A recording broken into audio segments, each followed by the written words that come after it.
රාත්‍රී 9යි. මේ ශ්‍රී ලංකා ගුවන්විදුලි සංස්ථාවයි. මෙන්න ප්‍රවෘත්ති. සංස්කරණය මොහන් පෙරේරා, ප්‍රකාශය ඥානින්ද පෙරේරා. සහල් ඇතුළු අත්‍යවශ්‍ය ආහාර ද්‍රව්‍ය හිගයකින් තොරව වෙළඳපළට නිකුත් කිරීමේ වගකීම වෙළඳ අමාත්‍යාංශයට හා කෘෂිකර්ම නිලධාරීන්ට පැවරේ.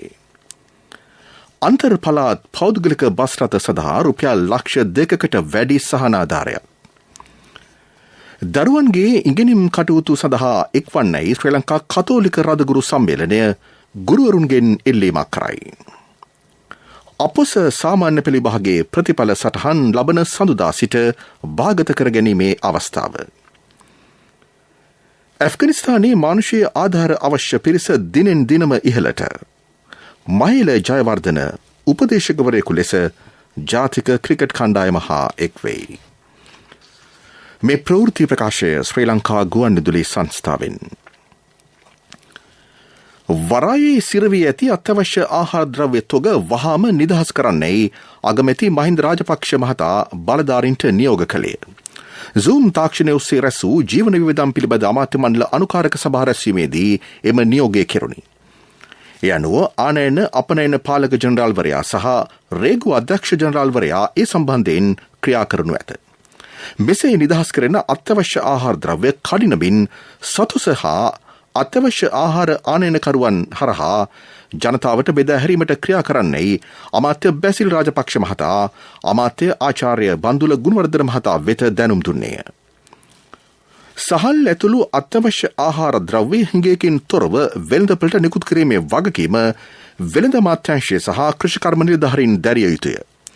පාරිභෝගික කටයුතු පිළිබඳ අධිකාරියේ විධායක අධ්‍යක්ෂ ඉල්ලා සීමෙන් කළ චෝදනා පිළිබඳව පරීක්ෂණයක් පවත්වන ලෙස තමන් කර ඇති පැමිණිල්ල කඩිනමින් විභාග කරන්නයි බන්දුල ගුණවර්ධන මහතා අගමැතිවරයාගෙන් ඉල්ලීමක් කළේ. ඒ අනුව අදාළ පරීක්ෂණය කඩිනම් කරන්නයි අගමැතිවරයා ඒ මොහොතේදීම පොලිස්පතිවරයාට දැනුම් දුන්නේය. දේශීය බඩේරඟු පළදාව ලැබෙන තුරු තවදුරටත් බඩේරඟු ඇතුළු සත්වාහාර අමුද්‍රව්‍ය ආනයනය කිරීමට මෙහිදී අවසර ලැබුණි. සංචරණ සීමා ඉවත් කිරීමෙන් පසු යම් කොන්දේසිවලට යටත්ව පොදු ප්‍රවාහන සේවා පවත්වාගෙන යාමට අවසර ලබා දීම පිළිබඳව අවධානය යොමු වී තිබේ. ආසන සංඛ්‍යාවට පමණක් මගින් ප්‍රවාහනය කිරීමේ ක්‍රමවේදය පදනම්ව ඒ සඳහා අවසර ලැබෙනු ඇතැයි රාජ්‍ය අමාත්‍ය දිලුම් අමුණගම මහතා පවසයි. අන්තර් පළාත් පෞද්ගලික බස් රථ ධාවනයට එක් කර ගැනීම වෙනුවෙන් ඔවුන්ට රුපියල් ලක්ෂ 2කට වැඩි සහනාධාරයක් ලබා දීමට පුද්ගලික බස් රථ සංගම් සමග එකඟතාවකට පැමිණි බවද රාජ්‍ය ඇමතිවරයා කියයි. බස් රථ සඳහා ලිහිසි තෙල්, ටයර්, ඩීසල්, රක්ෂණ ආදී කටයුතු සඳහා වට්ටම් හා මුදල් ගෙවීමට සහන කාලයක් හිමි වන බවද ඔහු කියා සිටී. මෙවසර නිමාවීමට පෙර මහනුවර සිට කොළඹ දක්වා අධි සුඛෝපභෝගී දුම්රියක් ධාවනයට එක් කරේ. දැනට ධාවනය වන දුම්රිය සඳහා තවත් මැදිරියක් කරන්නේ නම් දුම්රිය මාර්ගද අලුත් වැඩියා කළ යුතුය.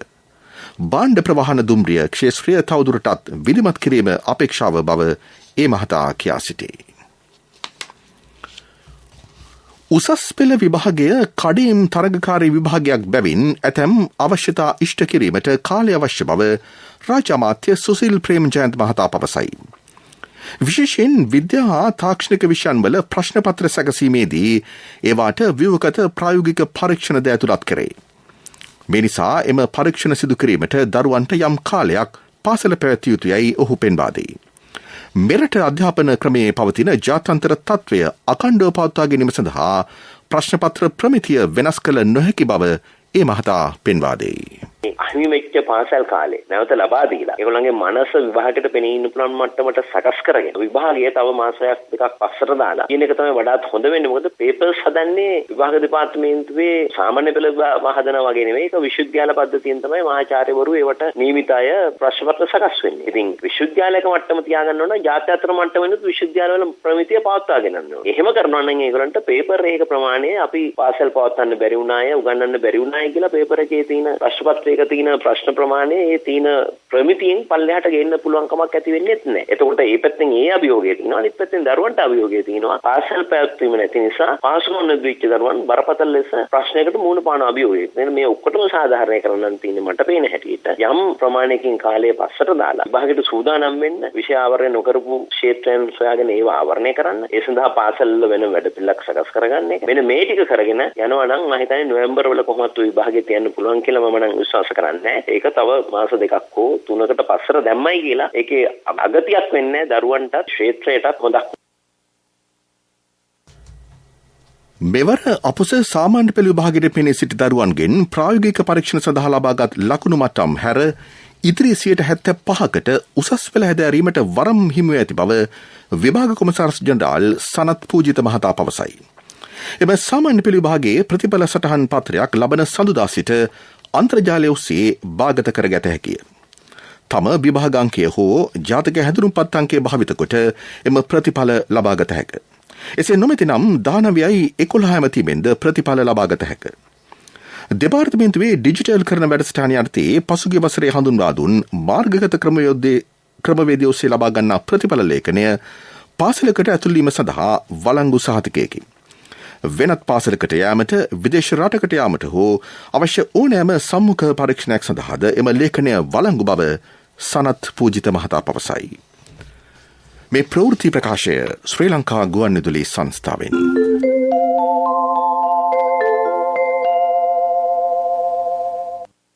තවත් කොවිඩ් මරණ 82ක් සෞඛ්‍ය සේවා අධ්‍යක්ෂ ජෙනරාල්වරයා තහවුරු කර තිබේ. එහිදී අවුරුදු 60ට වැඩි මරණ 61ක් වාර්තා වී ඇත.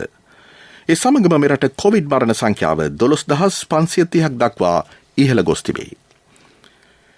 රාජගිරිය ඔබේසේකරපුර මද්‍රව්‍ය වැටලීමකදී කොස්තාපල්වරයෙකුට තුවාල සිදු කළ ප්‍රධාන සැකකරු පොලිසියට බහරවීමෙන් පසු කොළඹ මහේස්ත්‍රාත්වරයා වෙත ඉදිරිපත් කෙරුණි. ඔහු මේ මාස 29 වෙනිදා තෙක් රක්ෂිත බන්ධනාගාරගත කර තිබේ.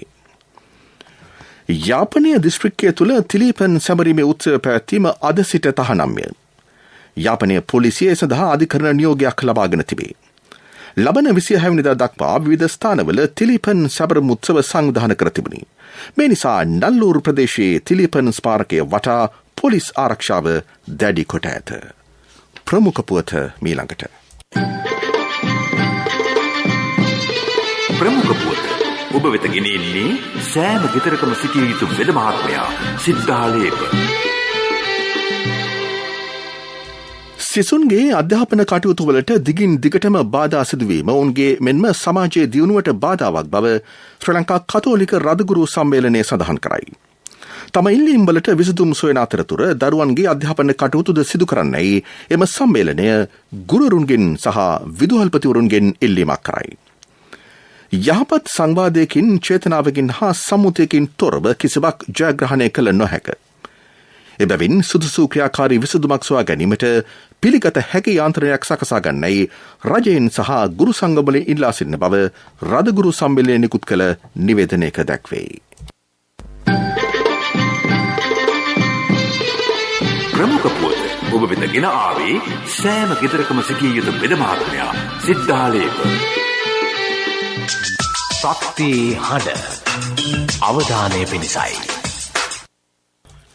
පොළොන්නරුව නවනගරයේ දෙකේයල ගම්මානයට නිරතුරුවම වල්ලලි තර්ජන පවතී. අලි ගම්මැදීම වැළැක්වීමට දමා තිබූ විදුලි වැට සංවර්ධන කටයුත්තක් හේතුවෙන් ඉවත් කිරීම නිසා මෙම තත්ත්වය උග්‍ර වී තිබේ. ඊයේ එම ගම්මානයට කඩා වැදුණු අලි මධ්‍යම සංස්කෘතික අරමුදල මගින් විශාල වියදමක් දරා සාදා ඇති වැටක් සහ ගෙවල්වල පොල් ගස්ත විනාශ කර ඇත. ගම්වාසීන්ගේ ඉල්ලීම වී ඇත්තේ පරාක්‍රම සමුද්‍රය ආසන්නයේ මන්තිරුව සෑදීම ආරම්භ කිරීමට පෙර තිබූ අලිවැට යළි සාදාදන ලෙසයි. විදෙස් පුවත්.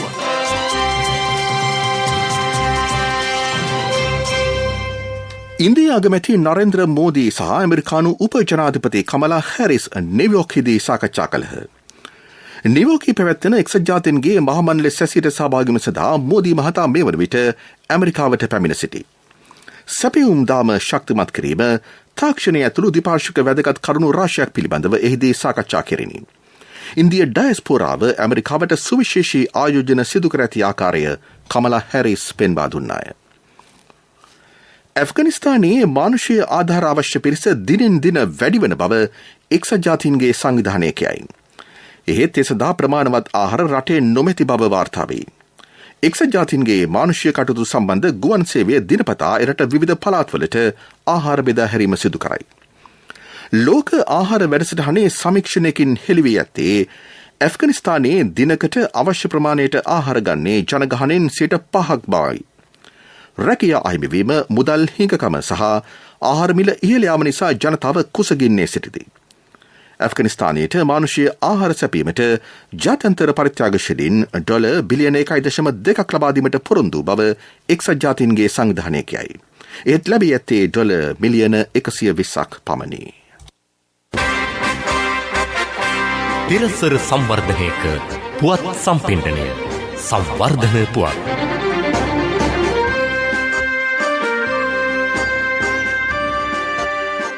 මහනුවර ජාතික රෝහල ඉදිකරනු නව කොවිඩ් ප්‍රතිකාරයකය ලබන ඉරිදා පෙරවරුවේ විවෘත කරේ. එය ඇඳන් 150කින් යුක්ත වෙයි. ඉන් 80කටම ඔක්සිජන් යන්ත්‍ර සවි කර ඇත. මෙහි අධි සත්කාරයකයක්ද ඇතුළත්ය. ක්‍රීඩා පුවත්. මහේල ජයවර්ධන ශ්‍රී ලංකා පිලේ උපදේශකවරයෙකු ලෙස පත් කර තිබේ. එළබෙන 2020 ලෝක කුසලාන තරඟාවලියේ සුදුසුකම් ලැබීමේ තරඟ වටේදී ඔහු මෙම තනතුරේ ක්‍රියා කරනු ලැබේ. ඒ අනුව ශ්‍රී ලංකා පිල නැමිබියාව, අයර්ලන්තය හා නෙදර්ලන්තය අතර තරඟවලදී ඔහු කණ්ඩායම සමග සිටිනු ඇත. මෙවන විට මහේල ජයවර්ධන අබුඩාබියේ සිටින අතර ඉන්දිය ප්‍රීමියර් ලීග් ක්‍රිකට් තරඟාවලියේ මුම්බයි ඉන්දියන්ස් කණ්ඩායමේ පුහුණුකරු ලෙස ක්‍රියා කරයි. ඒ අතරම ලබන වසරේ බටහිර ඉන්දිය කොදි උදූපත්තිය පැවැත්වෙන අවුරුදු 19න් පහළ ලෝක කුසලාන ක්‍රිකට් තරඟාවලියේදී කණ්ඩායමේ උපදේශකවරයෙකු ලෙසද ඔහු ක්‍රියා කරනු ඇත. ටෝකියෝ ඔලිම්පික් උළෙල නියෝජනය කළ මිල්කා ගිහානිද සිල්වා ජපානයේ යමගාටහි පැවති ජපාන ජ්‍යෙෂ්ඨ සහ මාස්ටර්ස් ජිම්නාස්ටික් තරඟාවලියේදී රන් පදක්කමක් දිනාගෙන තිබේ. ඇය එහිදී ඉදිරිපත් වී ඇත්තේ කණ්ඩායම් ජිම්නාස්ටික් ඉසව්වකටයි. ව්‍යාපාරික පුවත් ඔබ වෙත ගෙන එන්නේ ජාතික ඉතිරි කිරීමේ බැංකුවෙන් ඔබ වෙත ගෙන එන සියල් සපිරි ඇප් එක NSB Pay. ශ්‍රී ලංකා රාජ්‍ය මගින් ප්‍රකාශයට පත් කරන ලද 2021 සඳහා වන විදේශ මුදල් කාලීන මූල්‍ය පහසුකම් යෝජනා සඳහා වන ඉල්ලීම් ඉදිරිපත් කිරීමේ අවසන් දිනය මුදල් අමාත්‍යාංශය විසින් දීර්ඝ කරනු ලැබ තිබේ. මුදල් අමාත්‍යාංශයේ වෙබ් අඩවියේ සහ විදේශ සම්පත් දෙපාර්තමේන්තුවේ වෙබ් අඩවියේ පළ කර ඇති දිගු මගින් එය දැනුම් දී ඇත.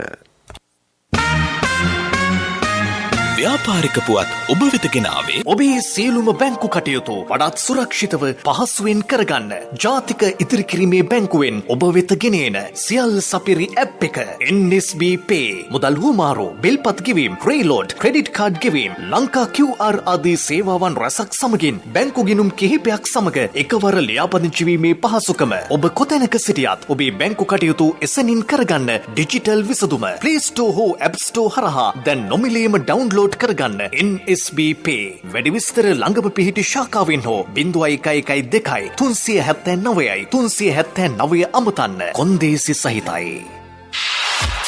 ආර්ථික පුවත් ආවරණය යුතුකම් වගකීම් එක්ක සල්ලි ඉතුරු කරන්න ලේසි නෑ. ඔබේ ස්ථාවර තැන්පතෝට ආකර්ෂණීය පොලියක් හා ආරක්ෂාවක් දෙන්න අපි පොරොන්දු වෙන්නේ ඒකයි. LOLC Finance ස්ථාවර තැන්පතු ඉතිරිය උතුරන්න. 2001 දෙසැම්බර් 13 වෙනි දින නීතිගත කරන ලද LOLC Finance PLC ICRA Lanka limited වෙතින් SLA ස්ථාවර ශ්‍රේණිය ලබා ඇත. 2011 අංක 42 දරන මුදල් ව්‍යාපාර පනත යටතේ ශ්‍රී ලංකා මහ බැංකුවේ මුදල් මණ්ඩලය වෙතින් බලපත්‍රලාභී මුදල් සමාගමකි. සෙලාන් බැංකුව මෙරට ජනප්‍රිය ගෙවීම් සේවාවක් වන පේහිය සමග විශේෂ හවුල්කාරීත්වයකට එළඹෙයි. කුඩා පරිමාණ ව්‍යාපාරවලට මාර්ගගත ක්‍රමයට ගෙවීම් කිරීමේ අවස්ථාව සැලසීම මෙහි ප්‍රධාන අරමුණයි.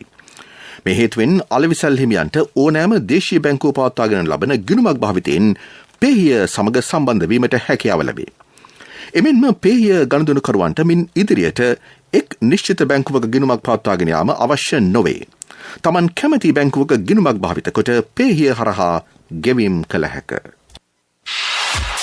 ආර්ථික පුවත් ආවරණය අයියෝ ආද අප්පා මේ යන්නේ නෑනේ මේ ඔය වසන්තයි යන්නේ ඇයි මල්ලි මොකද හදිස්සිය නෑ ඊයේ ඉතින් සල්ලි තමයි හදිස්සිය ඇත්තද හැබැයි සල්ලි හදිසි වුණාට මල්ලි හදිසි වෙන්න එපා. ඕනම LOLC ෆයිනෑන්ස් ශාඛාවක 3 wheeler එකේ පොත තියලා එවලෙම සල්ලි ගන්න. LOLC ෆයිනෑන්ස් වීල් පොතට කෑෂ්. වීල් පොතට ඉවිලෙම කෑෂ් අතට.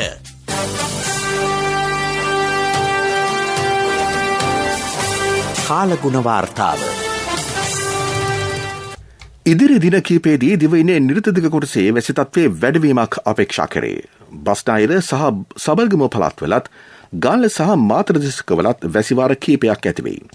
දිවයිනේ සෙසු ප්‍රදේශවල ඇතැම් ස්ථානවලට මිලිමීටර් 75ක පමණ තරමක තද වැසි ඇති වන බව කාලගුණ විද්‍යා දෙපාර්තමේන්තුව පවසයි.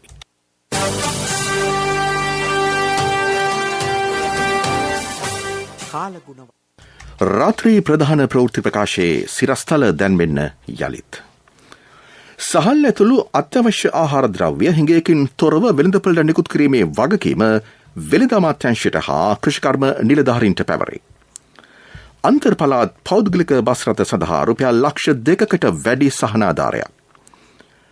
දරුවන්ගේ ඉගෙනීම් කටයුතු සඳහා එක්වන්නේ ශ්‍රී ලංකා කතෝලික රදගුරු සම්මේලනය ගුරුවරුන්ගෙන් ඉල්ලීමක් කරයි.